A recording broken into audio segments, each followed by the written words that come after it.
আমার সেই গল্পটা এখনো শেষ হয়নি।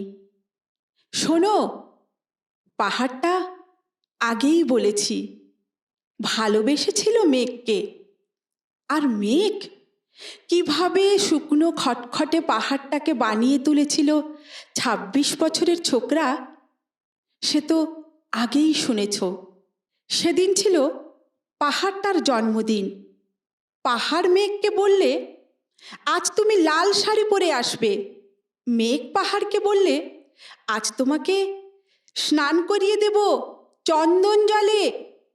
ভালোবাসলে নারীরা হয়ে যায় নরম নদী, পুরুষেরা জ্বলন্ত কাঠ।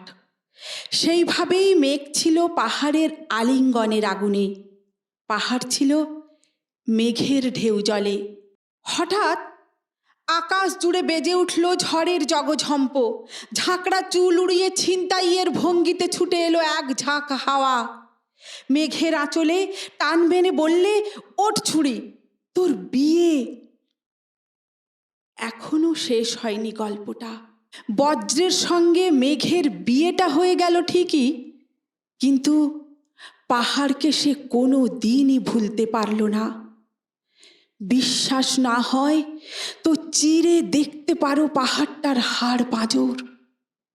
ভিতরে থই থই করছে শত ঝরনার জল, ভিতরে থই থই করছে শত ঝরনার জল।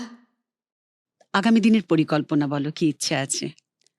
আগামী দিনের পরিকল্পনা, লেখালেখি দিকেই আমি ভাবনাটা বেশি করেই ভাবি।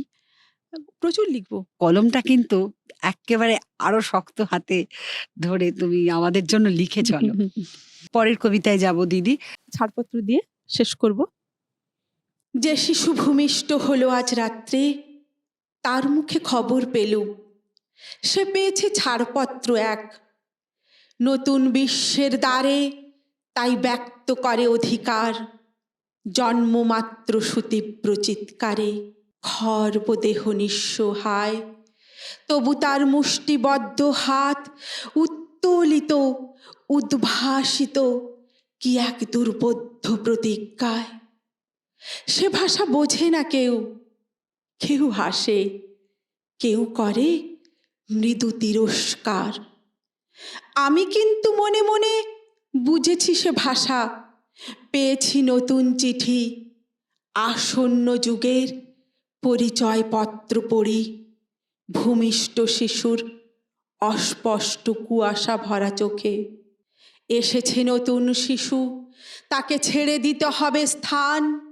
জীর্ণ পৃথিবীতে ব্যর্থ মৃত আর ধ্বংসস্তূপ পিঠে চলে যেতে হবে আমাদের। চলে যাব, তবু আজ যতক্ষণ দেহে আছে প্রাণ, প্রাণপণে পৃথিবীর সরাব জঞ্জাল। এ বিশ্বকে এ শিশুর বাসযোগ্য করে যাব আমি। নবজাতকের কাছে এ আমার দৃঢ় অঙ্গীকার। অবশেষে সব কাজ সেরে আমার দেহের রক্তে নতুন শিশুকে করে যাব আশীর্বাদ। তারপর হব ইতিহাস।